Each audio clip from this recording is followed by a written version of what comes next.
Président, Messieurs les maires, chers collègues, il nous est demandé d'approuver la stratégie Europe 21-27 de la métropole, dont le but est, au travers d'un labyrinthe de structures technocratiques et coûteuses que nous avons toujours dénoncées, car les plus éloignés des besoins de nos territoires, de nourrir vos projets, vos grands projets, comme il est clairement indiqué en préambule de votre stratégie Europe. Au-delà de vos effets d'annonce, il est symptomatique que nos collègues qui siègent en commission économie, tourisme, industrie, coopération transfrontalière et Europe n'aient eu que 2 sujets à débattre cette semaine, dont l'un concerne le plan d'aide aux étudiants et l'autre cette délibération. En matière d'attractivité économique et de rayonnement européen, peut mieux faire.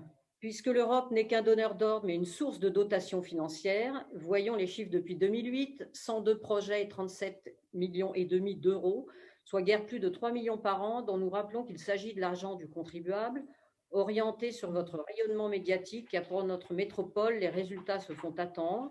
Nous ne faisons par exemple pas partie du top 20 européen des villes intelligentes selon les classements Forbes et IESE 2020.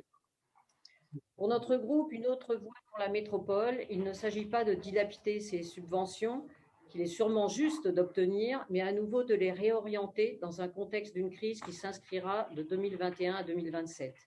Pour nous, une métropole intelligente qui se démarquera en Europe en 2027 sera celle qui aura su combiner technologie, leadership et une forte culture du vivre et agir ensemble au plus près des besoins de nos territoires. C'est à ces conditions que nous résisterons à la crise et non en poursuivant vos projets de croissance du passé. Vous l'aurez compris, nous voterons contre cette délibération. Je vous remercie.